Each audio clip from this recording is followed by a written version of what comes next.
Welcome to DTV news. ఈ రోజు బుధవారం భూపాల్పల్లి పట్టణంలోని కారల్ మార్క్స్ కాలనీలో శ్రీ సాయి ఆయుష్ ఆయుర్వేద ఆరోగ్య నిలయం ప్రారంభోత్సవ కార్యక్రమానికి ముఖ్య అతిథిగా హాజరై ప్రారంభించిన భూపాల్పల్లి ఎమ్మెల్యే గాండ్ర సత్యనారాయణరావు.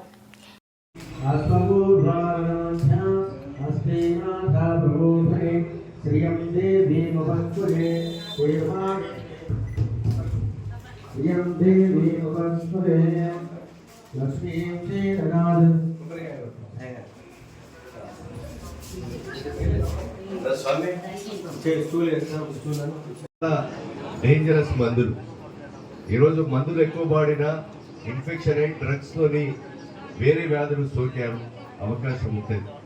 మన బాడీలో ఉన్నటువంటి కిడ్నీలు కానీ లివర్ కానీ అదేవిధంగా ఏదైతే వీక్ పాయింట్ ఉంటుందో మందులు 5-6 రకాలుగా మందులు రాస్తా అంటాడు.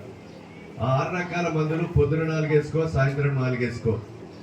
ఆ వేసుకున్నటువంటి మందుల వల్ల సైడ్ ఎఫెక్ట్ అయ్యి ఇంకో బీమారి తయారై ఈరోజు ఆ బీమారితో సతమతమయ్యే పరిస్థితి పేషెంట్కు కలుగుతుంది.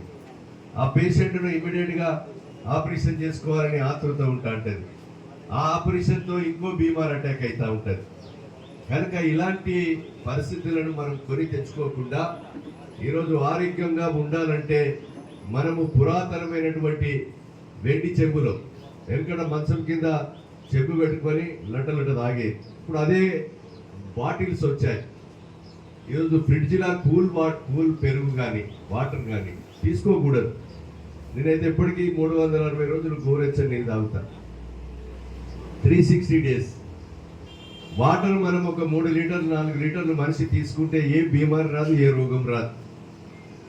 తిండి కూడా దొరికింది కదా, ఇక్కడ 2 ఇడ్లీలు ఇంకో 2 వడలు తిందామనంటే ఇంకో 2 బీమారి కూడా తయారవుతుంది.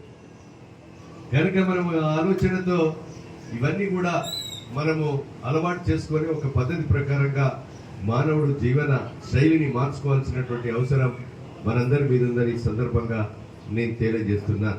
కనుక ఈ విషయాల్లో ఈ ఆయుర్వేదిక్ డాక్టర్కి సంబంధించినటువంటి వారు ఈరోజు ఉంటే ఉత్తరేణిని వాడు, లేకపోతే బ్రష్ను వాడు, లేకపోతే ఈ పేస్ట్ను వాడని చెప్పారు. లాస్ట్కి పేస్ట్ను వాడండి.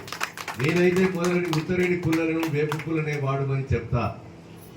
దాని తర్వాతనే దీన్ని వాడాలని మీకు ఈ సందర్భంగా నేను తెలియజేస్తూ, ఈ హాస్పిటల్ ప్రజలకు ఉపయోగపడే విధంగా, ఈ ప్రాంతంలో ఉన్నటువంటి కార్మికులకు ఉపయోగపడే విధంగా ఈ యొక్క ఆయుర్వేదిక్ హాస్పిటల్ మరి అభివృద్ధి చెందాలని, దీన్ని అందరి కూడా ఇక్కడ స్థానికంగా ఉన్నటువంటి కౌన్సిలర్లు కానీ మేము కానీ మా సంపూర్ణ సహకారం మీకు ఉంటుందని తెలియజేస్తూ, ప్రజలకు మేలు కలిగే విధంగా మీ సేవలు ఉండాలని కోరుతూ ఈ అవకాశం కల్పించిన మరి అదేవిధంగా మేనేజ్మెంట్ వారికి, నిర్వాహక కమిటీకి మనస్ఫూర్తిగా ధన్యవాదాలు, కృతజ్ఞతలు తెలియజేస్తా ఉన్నా.